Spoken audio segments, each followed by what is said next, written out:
Okay, we are back again with another episode of Design Deconstructed. This is episode 5, and today we're going to be looking at chapter 13, named Buried Insight. And in last episode, I talked about how Prisoners of the Dragon was my smoothest experience working on content in Guild Wars 2, in which case Buried Insight would have to be the roughest. I had innumerable problems with Timey and Scruffy and the way that they were scripted, doing what I needed them to do, and it had the largest number of stall bugs in it. I would fix one and another would crop up on the same day. It was so bad that I took the time to consult with our technical design department and have them review my scripts to make sure that there wasn't anything that I was doing that was really, really bad. And they verified that everything was set up correctly. And they couldn't really give me an answer as to why there was some stalls and why the game sometimes just didn't do what I needed it to do. Um, it did bolster my confidence in my abilities as a scripter, quasi-scripter rather, because there was nothing egregiously bad about the way that I had set that character up. And so that was a positive, but the negative was that we really never understood fully why some of these rare instances of her stalling out were happening. It resulted in us having to ship it in the best condition we possibly could. We worked with QA and the tech design department to ensure that all of the most reproducible bugs were fixed. But there was certainly some amount of issues that we had to put live and let players hopefully run into them, and so that we could read their reports, and maybe that would help us get more information. And when I say that, it was something on the order of maybe 1/10 of 1% of players would run into a stall. I don't know the exact numbers. I know it was small. We did see some reports on live after we launched that helped identify a couple of more issues, which I fixed post-launch, but there was really not much we could do to get every single edge case accounted for. So we did the best that we could. That's game development. Sometimes you do everything you can and nothing really works with 100% reliability. You do have to just sometimes concede in game development that there will be some small percentage of your player base who will run into problems, and you have to do your best to try to address that and make it known that you're working on it, you're continuing to look into it, but without more information, there's really nothing you can do. It's a terrible feeling knowing that your content is out there waiting to trap that 1% of players out of hundreds or thousands. But at some point, you do have to just move on. You can't continue to beat your head against a wall. And the other downside is if you try and overlay a fix on top of it to guess what the problem might be, you can actually create more problems for other players, because the thing that you're doing to try to experimentally fix a problem can actually create other problems down the line. It's a nasty web um, of development headache, and you create design debt for yourself as well, because then you will have sort of put duct tape and baling wire on a problem that may not even exist. So it's a constant problem, a constant fight we have in game development. Another thing I wanted to call out in this chapter is that this is probably the best example that I can think of a writer and a designer working together to create a chapter like this. The writer on this chapter was Ross Bealey, and he and I met on a regular basis. He'd have to walk me through the changes he was making on the script. He did that several times a week in some cases. He was constantly in communication with me. We would just go grab one of the little breakout rooms, sit down together. He would walk me through the script. I would tell him what I had worked on, gameplay wise, puzzle wise, scripting wise, and I'd report to him about where assets were that we needed. There was a lot of back and forth on this because the story did change a couple of times on us for this chapter.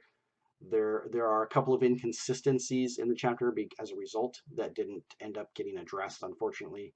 that's also part of the process. Sometimes things, you do the best you can with what you have, but sometimes things change under your feet and you have to do your best to scramble to get something in. Um, but there was a lot of back and forth between us. Whereas in previous content that I'd worked on, it was more, maybe once every time you did a playtest session, you'd sync up with your writer. But with Ross and I, it was a constant, ongoing process, and I really appreciated that. I think because Ross had come from a television and film background, he had a lot more experience of doing that.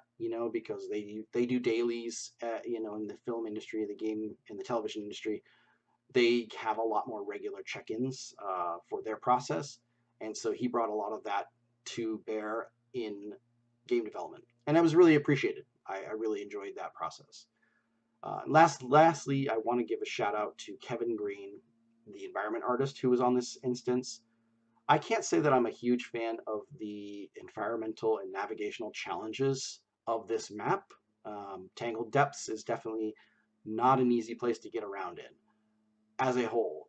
But for this area of the map, for Rata Novus, he worked very closely with me and with Ross, and really took time to understand what we were looking for and build out a secret lab in the middle of the, you know, big cave network that he was building that really felt like a place that was tailored very specifically to the story that we were trying to tell. And it really shows, I think, in how everything was laid out. It feels like the space is perfectly fitted for what we needed, and it was a really unique environment that blended nicely with the story and the gameplay, I felt. Yeah, so that's the high level breakdown of this chapter. So we're going to go ahead and drop in and play Buried Insight. All right, let's hop into the instance here. So here we have another of the opening cinematics for a dialogue. Again, I did this here very specifically because I wanted to do some character setup, positioning. This one was less important. You can absolutely break out of this cinematic if you had the option, which I don't think I did give the option um, in the end. But there was definitely a point where, because I had sort of Timey coming up from below, I wanted to have that be something that players made sure that they got to see and didn't have to run over to where she was. I don't know that it worked as well here. I kept it short for that reason. So another thing I was going to call out is anytime you see Timey and Scruffy together, that's actually just Scruffy. And what we do to have Timey appear on top of her golem is use a buff effect. So she doesn't actually exist when you see her on top of her golem. If she is outside her golem on the ground, then that's actually Timey, and they're two independent agents. But in this case, we only have Scruffy, the model Scruffy, and then we name it Timey, and then we use a buff effect. So it's just a bit of smoke and mirrors, game development hidden trick that we have for this, because there's really no way to have two characters interact like that in our game, in the game that I used to work on. I keep saying our and we, and I gotta get used to that. I'm terrible about this. I'm still pining for. I mean, it's 16 years. It's a long time to wrap your head around having to change habits like that. All right, so we're gonna meet up here with our group. One thing I will say here that is a bit of a disconnect between narrative, open world, and story is that there was no way to really address the temporal inconsistencies that arise in this chapter. So this chapter takes place before anyone in the pact gets to the Roots map, really. There's a few exploratory groups. There are small groups, but they don't have any established foothold. They haven't really gotten anywhere inside this map. So this chapter takes place before the pact really arrives. But in order to get to this chapter, you have to go through most of the Roots map, which is a temporal slice in time that takes place after this chapter. So it's one of those unfortunate things. I really wish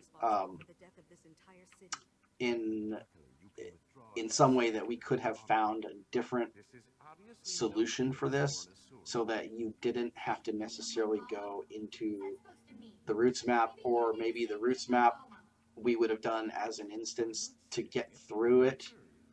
There was an open world step before this where you had to locate the entrance to Rada Novus. I wonder if that should have been an instance so that it was a little bit less jarring. Though that would have brought up the technical hurdle that we had at the time, which we now have since solved, which is how to go from one instance to another instance. We didn't have that for Heart of Thorns, but after Heart of Thorns, quickly after that, we did pioneer that technology, and we innovated on that and figured out a way to do it. So there are ways to do it, but they weren't at the time. And so that's one of those things where if I could do that a different way, I would have, but this is what we have.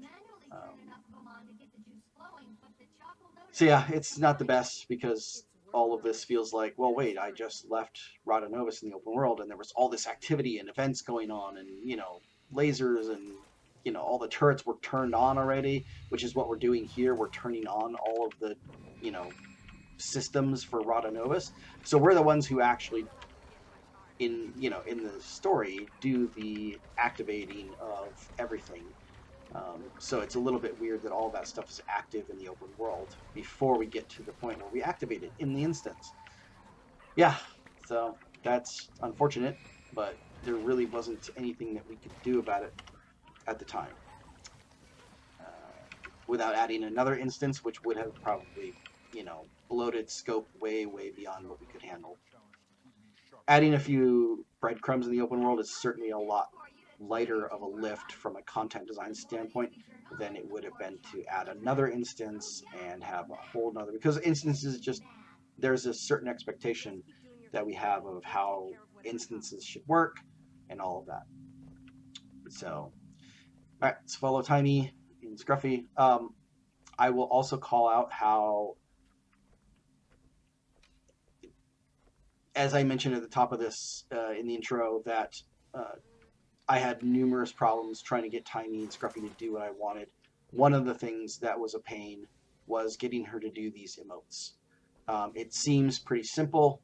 I like this one here where she can't do it, so she just uses Ritlock's brute force method to open the valve there. But yeah, the amount of problems that Scruffy had, she would stall out here at this second thing because she would get hung up trying to unlock that last that second valve on this lay conduit. I don't know why, because all the other ones she worked on just fine. Like I said, sometimes there's just weird mysteries about why a particular thing gets hung up on. And in this case, she just kept getting hung up right about here.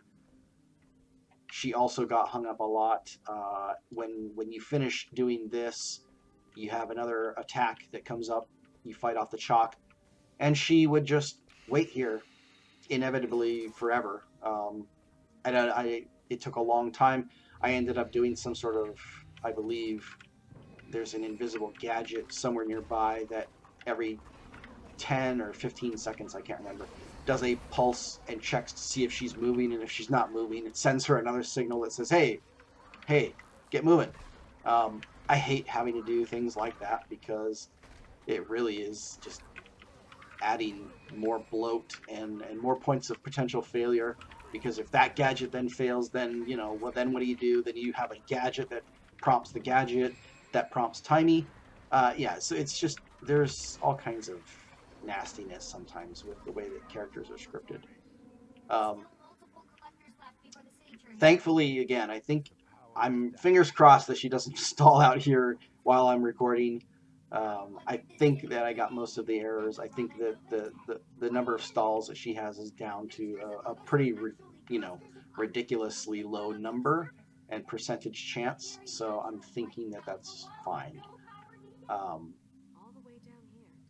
I'll also say I love, love how Tiny is written here. I think Ross Bealey, who I mentioned was the writer for this episode, I think he had probably the best sort of take on Tiny. Every time I read a script from him, Tiny had some snarky, hilarious thing. And that's the way, I think it's because that's the way Ross is. Ross is kind of a snarky guy. I loved interacting with him. I loved being in meetings with him because he always had, kind of a wise ass comment for the group. He was always, I think he's just a great comedy writer, and he brought a lot of that to bear when coming or approaching Tiny, because Tiny is very much, I think, of all of our kind of group of iconic characters, Canuck and Tiny both are just very much modern characters. They have the same sensibilities of, I think, people in everyday life. They say and do things that feel realistic and grounded in, a bit of a contemporary thing. They're not, I mean, we're not a high fantasy, game in terms of like, we don't use a lot of like English accents as much as we can, and we don't have everyone speaking in highfalutin fantasy language and everything like that. So that's great. But Tiny and Canuck, I think, have the closest. They're the closest analogs to real people, I think. And I love the way that Ross wrote Tiny in particular. I like this moment here with Canuck where he has a rare sort of moment of where he's not being snarky. He's actually kind of bearing his soul a little bit, which you don't get a lot from Canuck, which is one of the neat little things. He immediately goes back to his snarkiness, but there's that brief glimmer of like, oh, Canuck's actually not a bad guy. Yeah, let's talk a little bit about these encounters. I'm not happy with how these rolled out. The Chalk were a challenging group of enemies to have to contend with, because the initial thought process on them was that they were, in the last episode I mentioned about how we had a new system for AI. Well, the Chalk were supposed to be the poster child enemy for the new AI. They were supposed to be incredibly sophisticated creatures who did a lot of crazy things. And so we sort of banked on that being what made them a unique enemy class. And so the team as a whole didn't design a hugely robust army. There's like 3, I think, base units and 2 veteran units, and that's it. They're not a really diverse set of enemies. Unfortunately, the AI, as I also mentioned in the previous episode of this series, didn't turn out the way we wanted it to. The AI didn't fully develop in Heart of Thorns, and so we ended up with the Chalk being a little bit, I would say, underwhelming as an enemy. I don't think that they had enough variety and sort of spice in what they did to make these multiple encounters not feel absolutely repetitive. Knowing that now, I think it would have been probably good to have cut out a couple of these pylon activation sequences, because I think that by the time you get around here, you've kind of worn out what you can do with the Chalk. I mean, it's nice here that we had this moment of turning on the ancient security golems that come, or as I used to call them, the marketing golems, because this was another purely Ross moment. He was the one who wrote the great dialogue on these things where they're basically just, spouting about how great Rodonovus is, and they're purely capitalistic marketing tools. I love that he did that. So I mean, those add a little bit of variety, but I also didn't make them interesting because I kind of wanted them to feel like old technology that you would not like. It'd be like if you were in a road race and all of a sudden a Model T hit the track. You wouldn't expect the Model T to do a whole lot, right? Like it would just get looped instantly. And so I wanted these sentry golems to feel like they were ancient tech that, you know, you and your team, and in particular, you know, Timey and Scruffy, would easily be able to contend with, because they're really just big, smashy things that don't really have a lot of interest.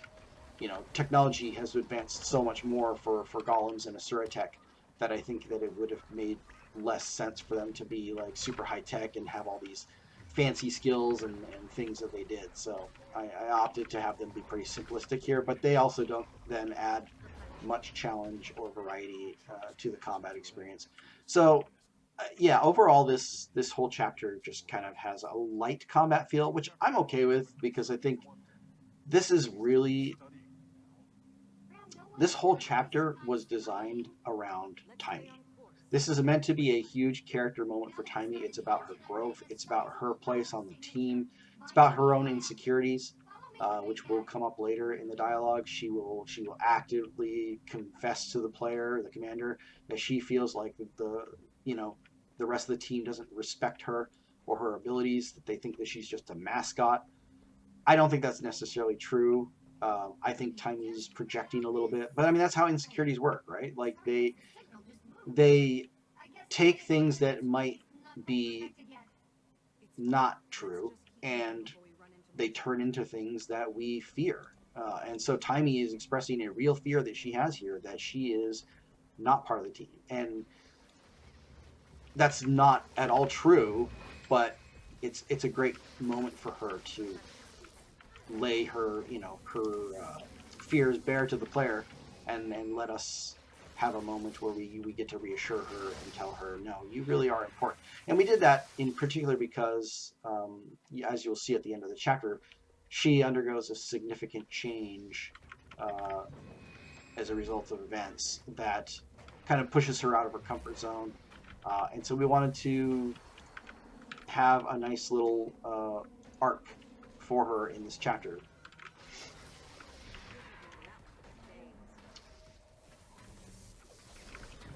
This was another area of the instance where Tiny ended up doing a lot of stalling, and she'd get in here with these turrets and the sentry golems, and she'd get hung up trying to attack one of the turrets even after it was dead.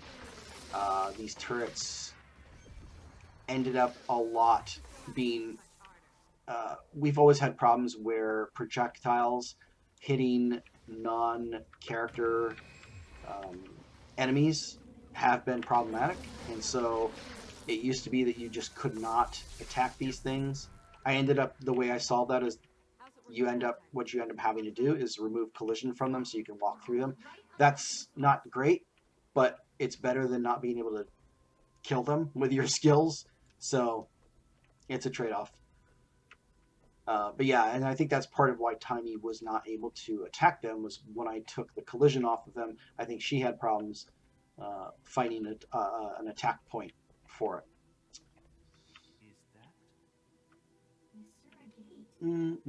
All right, so we come up here, secret lab. Well, this is not the secret lab yet. We're heading into the secret lab now. One thing that I will say that I is another thing that I would love to have addressed is the scale of all this stuff doesn't feel Asura to me. It never did. I think the layout is beautiful, and I think the prop set is gorgeous. I just think it was all too big.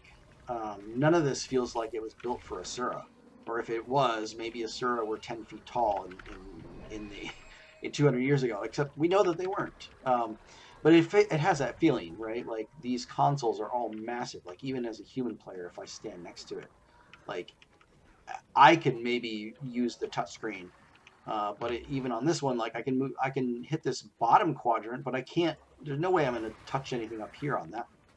So I'm not entirely sure why we made that all so big, given that this is all like ancient Asura tech.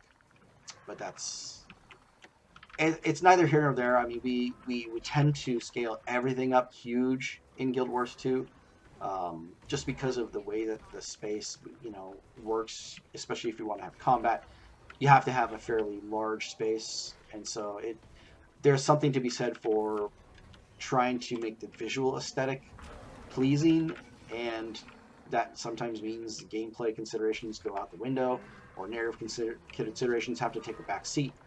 So yeah.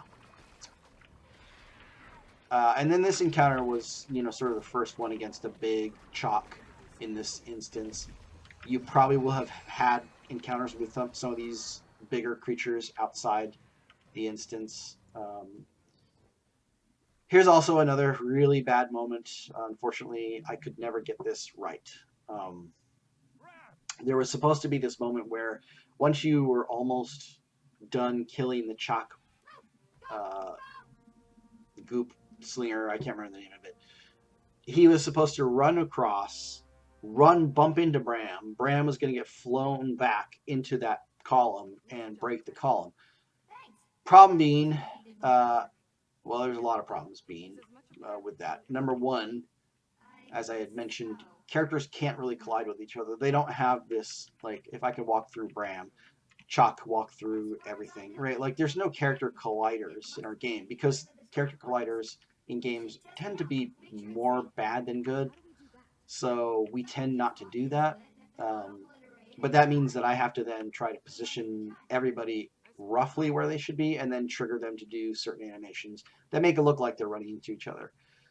And in that case, it just could never work because everyone would have to be in the exact position.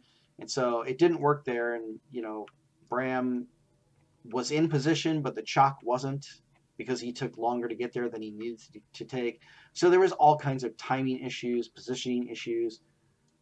This prop also changed post-ship, which is why this is the column that Bram is supposed to have had nearly fall on him. It no longer nearly falls on him. Yeah, sometimes that's the way things work. Post-launch, things change and introduce new bugs. Anyway, yeah, it's a really jarring transition into a cinematic. I would love to have the team redo that, but I don't think it raises to the level of being necessary. So probably wouldn't get fixed at this point. Yeah, so we have an optional check-in point here with timing, which is, again, this is, as I was saying, this instance is a character study in Taimi's sort of psychology and how she's feeling. So I think that we want to have this moment here. I put it in as an optional thing because I think a lot of our players are invested in story and character moments, but not all of them are. So it's totally fine to skip this if you don't want to. I always play it because I like this dialogue. I think it's a great moment between the commander and Taimi. It's a team building exercise. It's one of your team coming to you and saying, "Look, I have doubts," and you being able to reassure them and say, "No, it's okay, right? Like, you're doing great. Like, keep it up." I mean, I guess I'm sort of partial to that because that's the kind of thing I like doing as a team lead and manager. Is reassuring my team when they have doubts or they're not sure that they can get a piece of content done or how to do it. It's my job to help them with it. And so I like putting that in there. It's a little bit of a art imitating life for me. And then also I wanted to call out that here we have an example of, I think, maybe the first time we put cheeky dialogue, cheeky language into the quest text field, where the quest step is test the dilapidated Asura gate. It's probably fine. I was a little bit leery of adding that. Ross was the one who I think wanted to put that in there. I understood where he was coming from. I thought maybe that was one step too far to have the fourth wall broken and having, because this is very much the quest designer, which is me and Ross, sort of putting our own personality into the game in a way that feels a little bit, yeah, like I say, it's pushing through the fourth wall just a little bit. Yes, of course, the commander is probably thinking that in their head, so I think that's why we ended up feeling like it was okay to ship it like this. I'm not sure if I had to do it again, would I do it? I don't know. I think it's funny. I just don't know that it's appropriate. Lots of things that are funny are not necessarily appropriate, and I'm the expert on that. All right. Here we've now entered the secret lab. Find the Rhodonovus Elder Dragon research. Here's another example. I added this cinematic again because this was a very specific need to have something that was happening behind you, which was this portal becoming deactive and sort of blowing up and cutting off our exit because we can no longer use this portal now. And in fact, it will kill us if we stand here, which was a nice little touch that I wanted to add.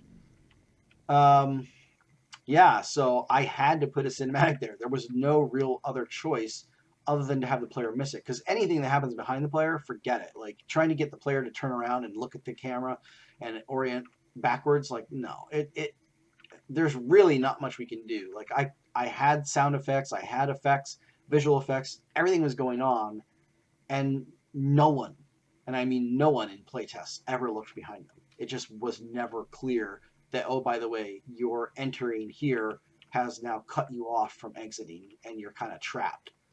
Because that's an important moment, because it sets up the whole Timey and Scruffy thing, which we're going to reveal here in a second. So yeah, we come up here. I love, this is the part of the thing that I think Kevin went above and beyond, making this a space that feels like a secret lab. I think this really has a great feeling to it. This monstrous microscope slash telescope slash whatever scope, I don't know what kind of scope it is. I think we call it a telescope, although I don't know how it's a telescope. It doesn't seem to have access to the sky at all, but whatever. It's a scope. But I love the design of it. It feels like that's the whole purpose of this room, that they're doing some intense like study of something. We assume it's dragon research, but we don't know because there's not a lot of clues outside of this area.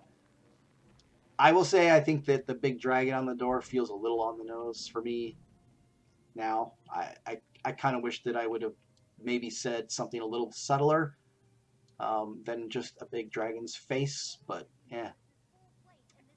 Sometimes efficiency wins out, and that was certainly the most efficient way to tell that story visually.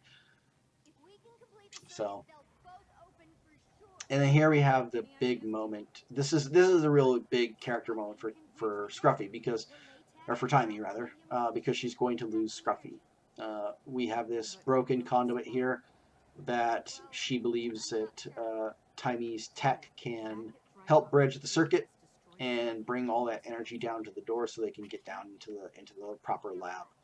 But yeah, in order to do that, Scruffy has to be sacrificed, for lack of a better word. This is one where I actually really was very happy with how it turned out.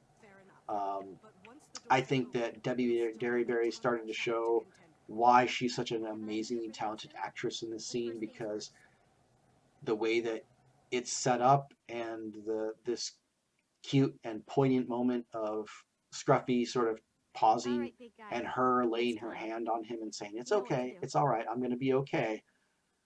Now, there's an interesting story there where it was told to us by the narrative team for the longest time that no, Scruffy is not pausing here because he's worried, but because he has self-preservation protocols that she is overriding when she tells him it's okay.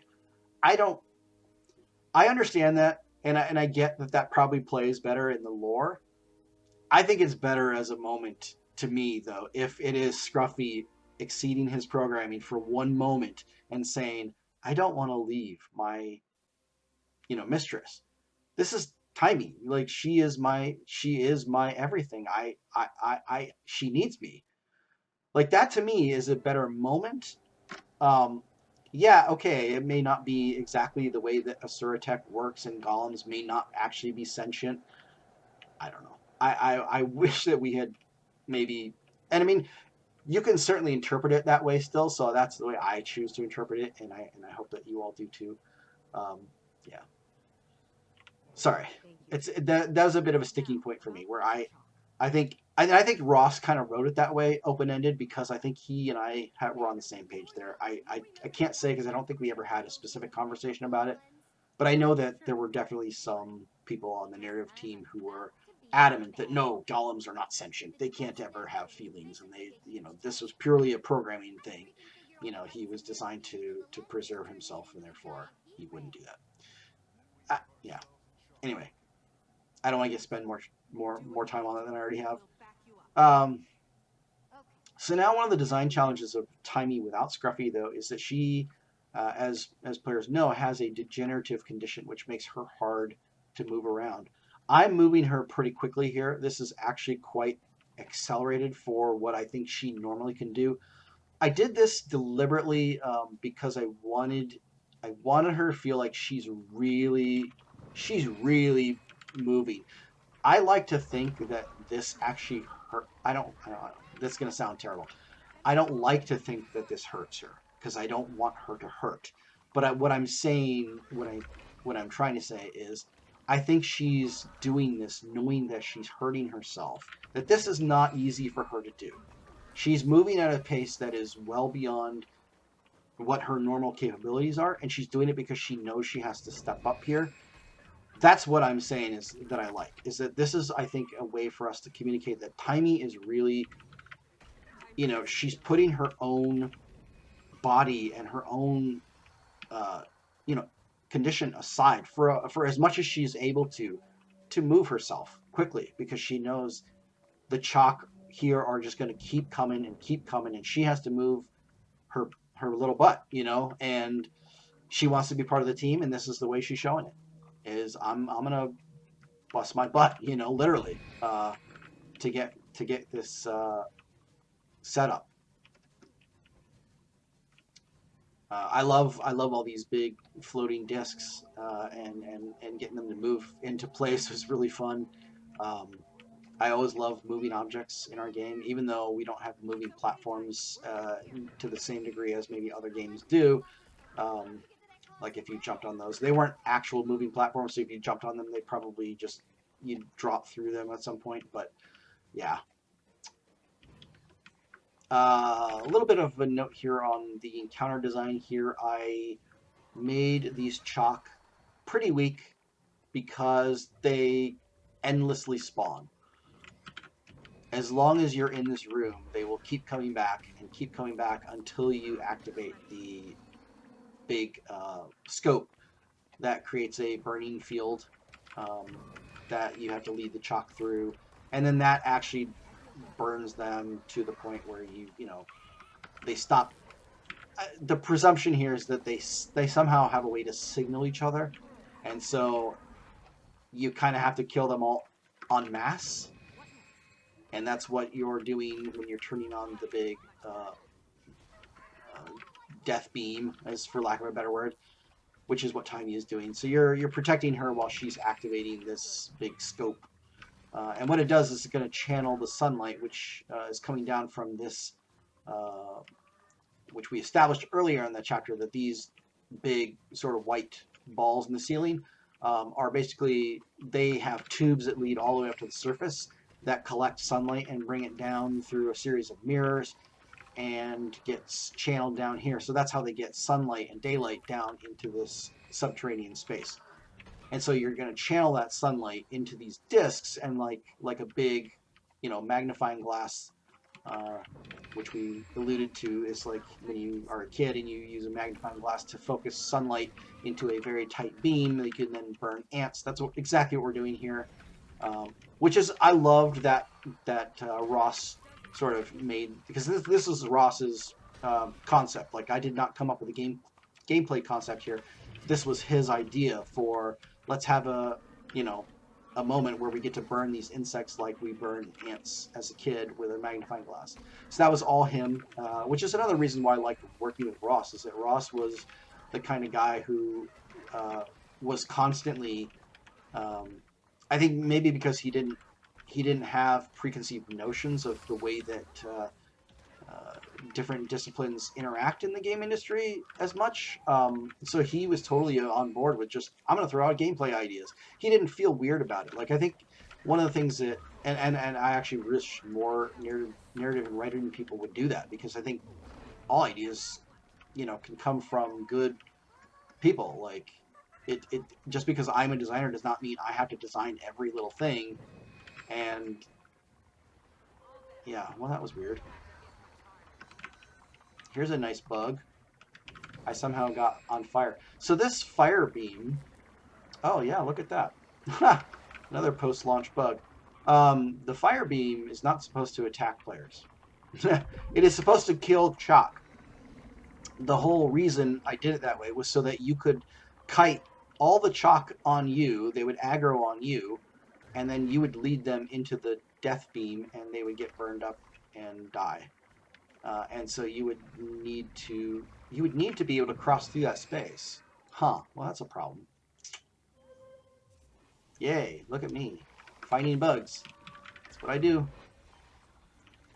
Alright, well, these guys followed me up here for some reason. Oh dear. I may have broken myself. Broken my instance. Yay! Well, I'll kill these guys. I don't think it matters that they necessarily burn in the fire. I think you just have to kill them all, if I remember correctly. So I'll kill these guys up here.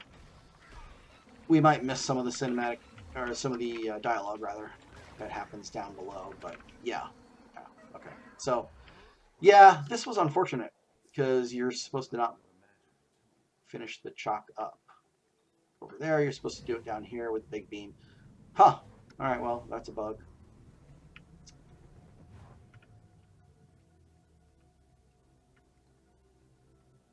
Fun times. Alright, so now we'll lead with Tiny here into this area, which is the real... Well, actually, so up above, I always called the secret lab.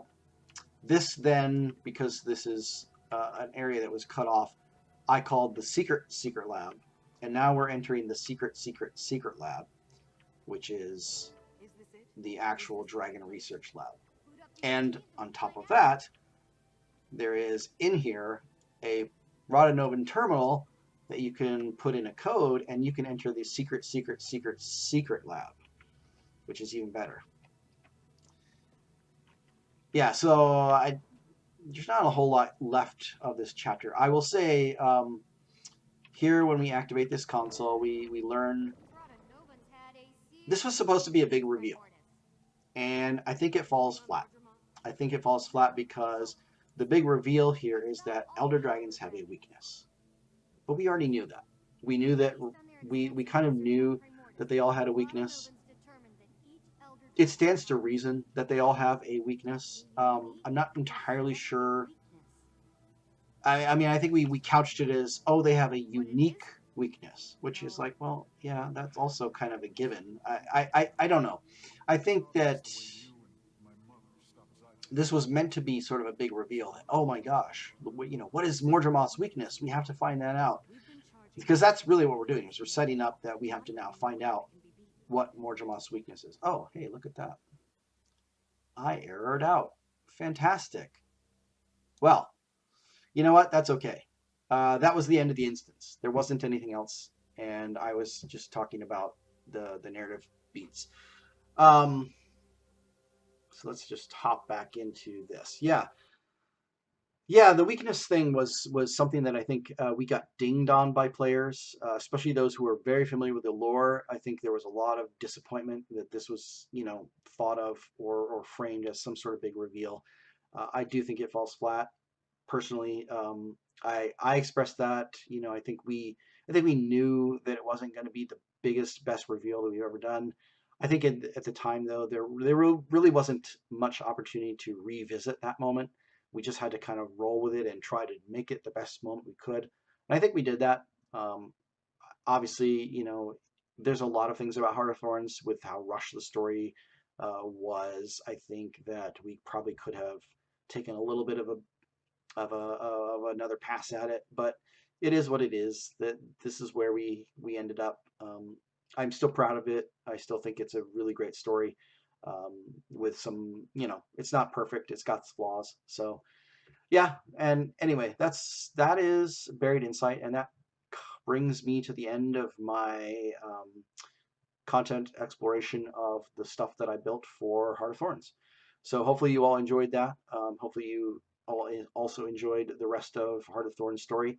I know that, as I said, it wasn't a perfect story, but I think it had set a new standard for us, which we then took into the following Living World season and continued to build on, and then build on again with Path of Fire, and we've built it on ever since. I think season 4 is some of our best storytelling ever. So I think we're we as a studio, we're continuing to push the envelope and continue to make better and better stories. So that's it for this episode. I'm going to cut it off here, and I will see you back again next time with the first chapter of Path of Fire.